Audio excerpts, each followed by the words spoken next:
खरं म्हणजे 1 महिन्यापूर्वीच हे अधिवेशन व्हायचं होतं आणि त्याच्याकरता बाबांनी माझा वेळही घेतला होता, पण काही कारणाने मला येणं शक्य नव्हतं. मी बाबांना सांगितलं आपलं परिषदेचं अधिवेशन आहे, आपण ते संपन्न करून घ्या, मी पुढच्या कुठल्या तरी कार्यक्रमात येईल. पण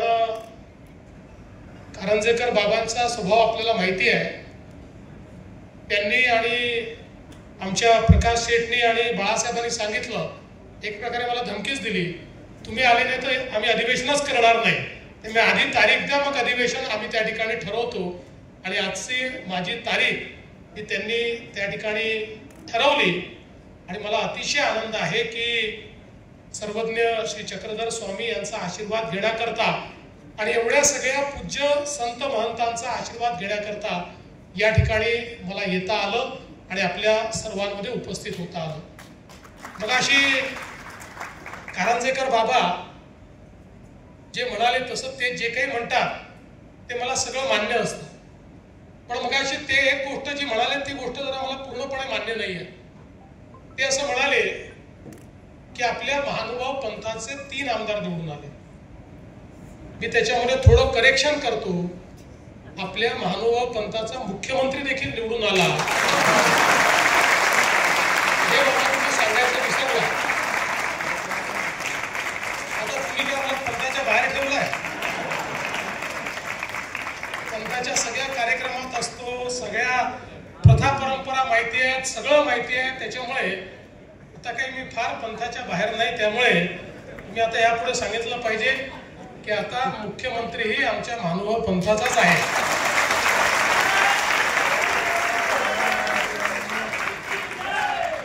आणि खऱ्या अर्थानं या ठिकाणी भगवान चक्रधर स्वामींनी या महानुभाव पंथाच्या माध्यमातून समाजामध्ये जो विचार रुजवला, आपण लक्षात घेतलं पाहिजे की प्रभू श्रीकृष्णाने आपल्याला गीतेत सांगितलं होतं, यदा यदा हि धर्मस्य ग्लानिर्भवति भारत अभ्युत्थानम धर्मस्य तदात्मानं सृजाम्यहं परित्राणाय साधूनां विनाशाय च दुष्कृतां धर्म संस्थापनार्थाय संभवामि युगे युगे. म्हणजे ज्या ज्या वेळी धर्मावर ग्लानी येईल, ज्या ज्या वेळी समाजावर आपत्ती येईल, ज्या ज्या वेळी समाजामध्ये भेदाभेद निर्माण होईल, ज्या ज्या वेळी समाज हा धर्माच्या मार्गावरनं पथभ्रष्ट होईल, त्या त्यावेळी वेगवेगळ्या रूपानं मीच जन्म घेईन आणि त्या ठिकाणी समाजाला पुन्हा सन्मार्गावर आणण्याचा प्रयत्न करेन. आणि आपण पाहू शकतो की ज्यावेळी भगवान चक्रधर स्वामींनी अवतार घेतलेला आहे, तो काळही कुठेतरी समाज हा पथभ्रष्ट झालेला आपल्याला पाहायला मिळतो.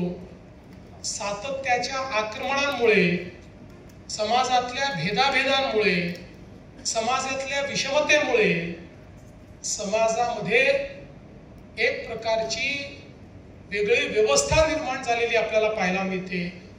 अशा परिस्थितीमध्ये संपूर्ण समाजाला एका सूत्रामध्ये बांधण्याचं काम जर कोणी केलं असेल तर ते सर्वज्ञ श्री चक्रधर स्वामींनी केलं. आणि जो समाज जातीमध्ये, पंथामध्ये, भाषेमध्ये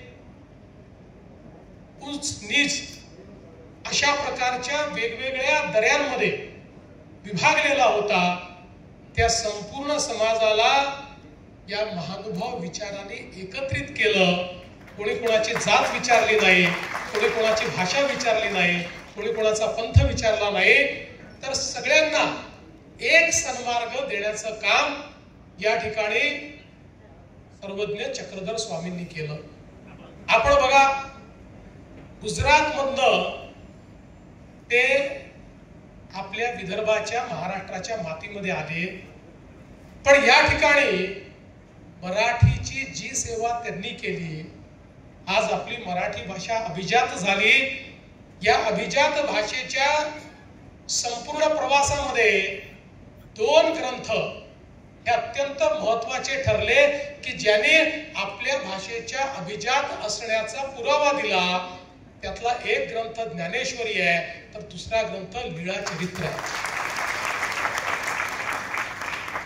ही जी एक प्रचंड मोठी साहित्य निर्मिती, ही जर त्या ठिकाणी एक विचारपीठ तयार करून सर्वज्ञ श्री चक्रधर स्वामीजी यांच्या प्रेरणेनं झाली नसती, तर आज कदाचित इतकी समृद्ध अशा प्रकारची आपली भाषा, त्यातले विचार, त्यातली प्रगल्भता आणि त्यात तयार झालेल्या जाणीवा या आपल्याला कधीच पाहायला मिळाल्या नसत्या.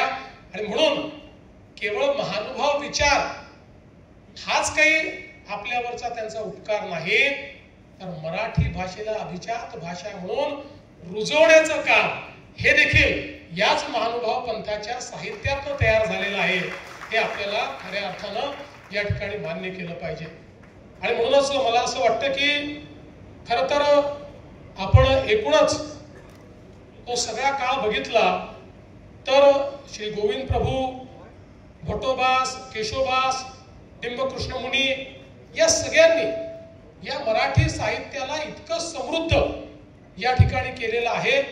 आणि मग आपल्याला माहिती आहे लीळा चरित्र, गोविंद प्रभू चरित्र, रिद्धपूर चरित्र, केशरीबास यांचा दृष्टांत पाठ, सिद्धांत सूत्रपाठ, त्यानंतर बाईदेवबास यांचं पूजा वासर, नरेंद्र स्वामी यांचं रुक्मिणी स्वयंवर, भास्कर भट यांचे शिशुपाल वध, उद्धव गीता, दामोदर पंडित यांचे वत्स्याहरण, रवळोबास यांचे सह्याद्री महात्म्य, नारो यांचे रिद्धपूर वर्णन, विश्वनाथ पंडित यांचं ज्ञानप्रबोध यासह स्थानपोथी, वृद्धाचार, मार्गरूढी, चरित्र आभा, त्याचबरोबर महादेव बेचे यांचं त्या ठिकाणी साहित्य, अशा अनेक गोष्टी की ज्यातनं समकालीन विचार प्रवाह, समकालीन महाराष्ट्र, त्याची एक आध्यात्मिक बैठक, त्या ठिकाणी होणारे संस्कार,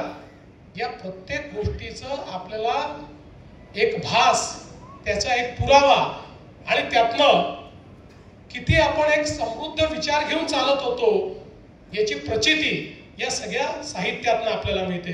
स्थानपोथी यातनं तर महाराष्ट्राचा सगळा इतिहास, भूगोल आणि संस्कृती, ग्रामरचना, खाद्य, व्यवहार, प्रशासन, व्यापार, व्यवसाय, अशा सगळ्या गोष्टी या आपल्याला त्या ठिकाणी पाहायला मिळतात.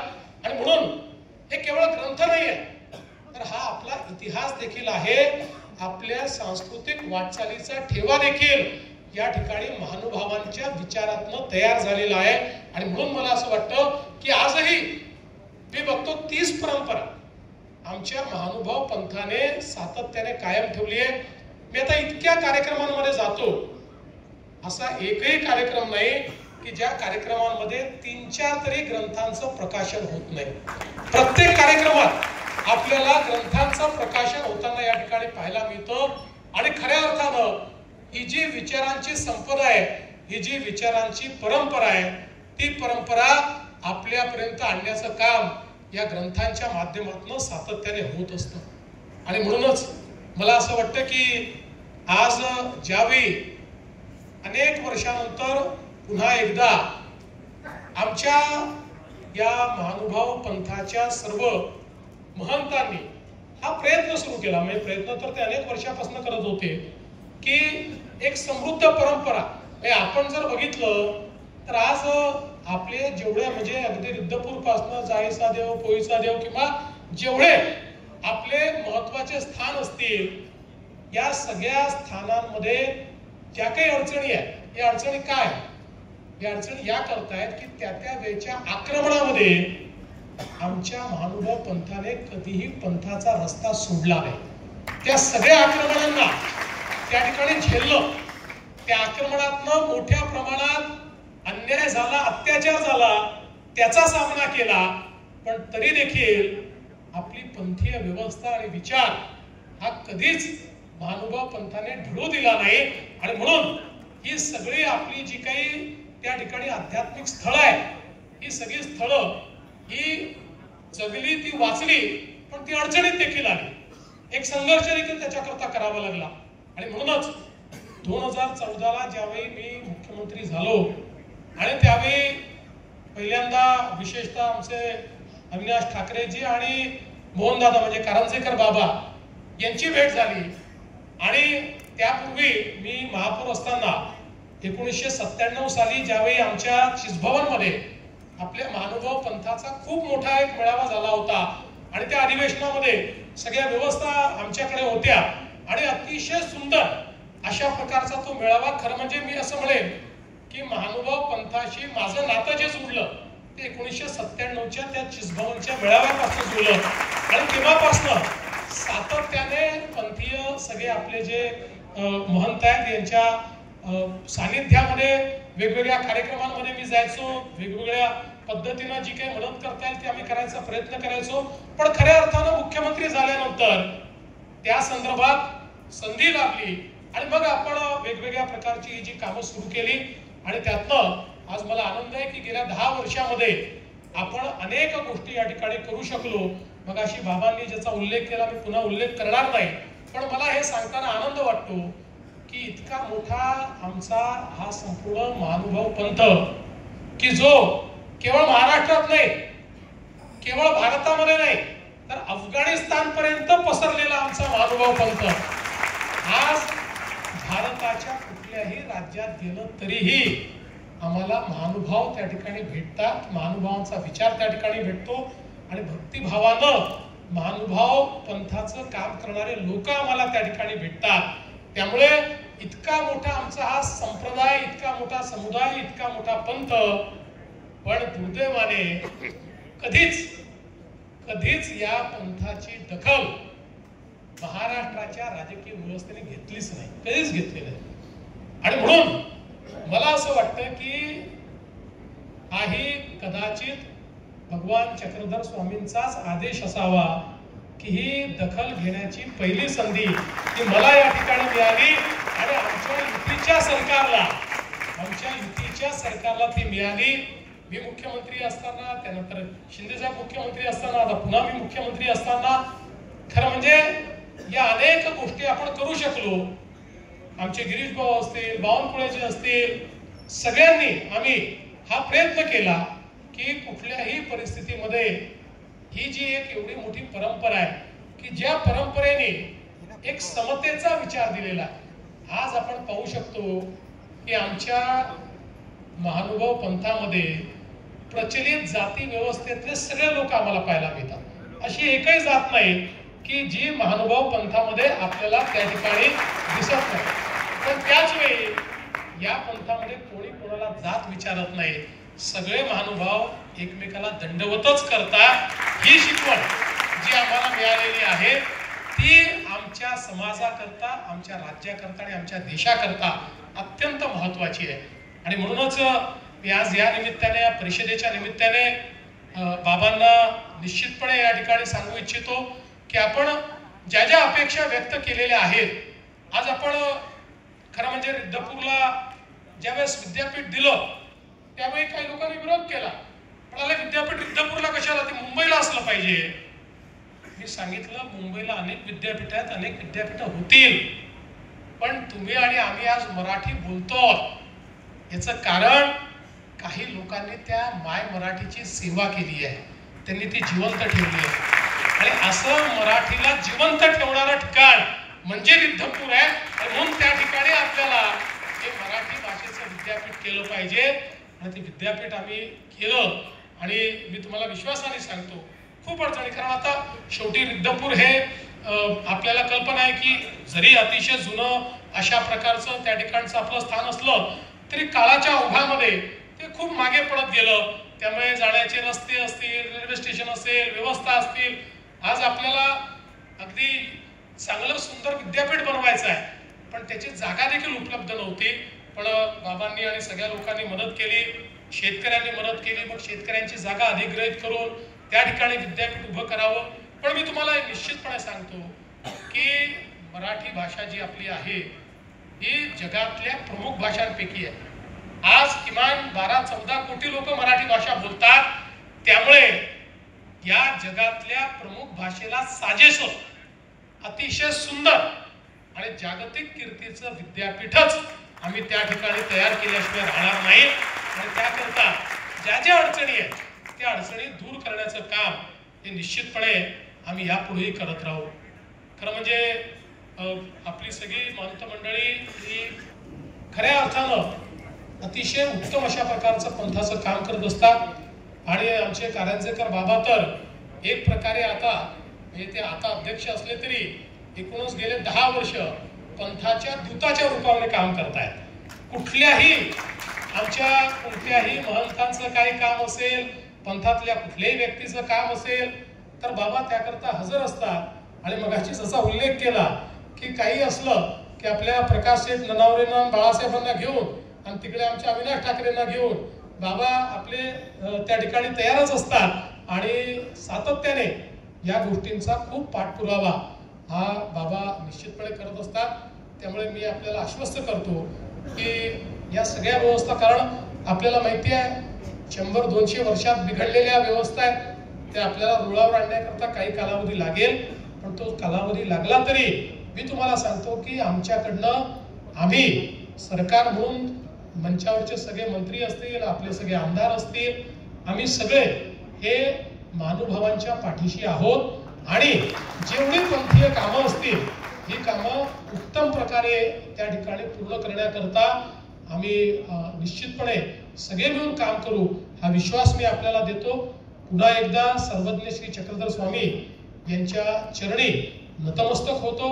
आणि अजून काही विषयात मगाशी सांगितलं की आपण चक्रधर स्वामींचा अवतरण दिवस हा त्या ठिकाणी सरकारी कार्यालयांमध्ये आणि सगळीकडे साजरा करायचा ठरवला। त्यात काही वाद निर्माण झाले।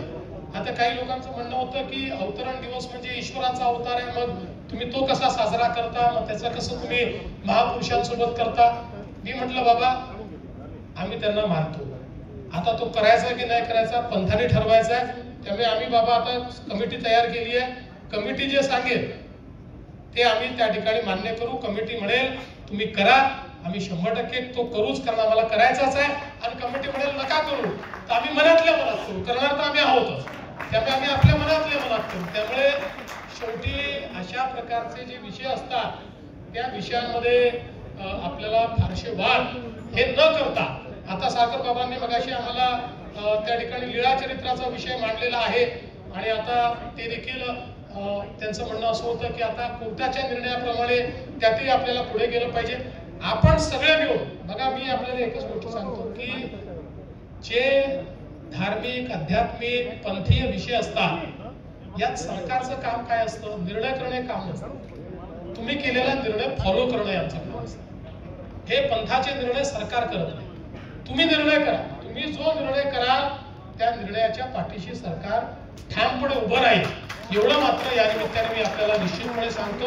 आणि पुन्हा एकदा या चांगल्या कार्यक्रमामध्ये आपण मला बोलवलं, खरं म्हणजे गिरीशजींचं आणि दादाजींचंही भाषण आपल्याला ऐकायचं होतं, पण मला मुंबईलाही एक अजून कार्यक्रम असल्यामुळे त्या दोघांच्या वतीने मीच या ठिकाणी भाषण केलेलं असं आपण समजा।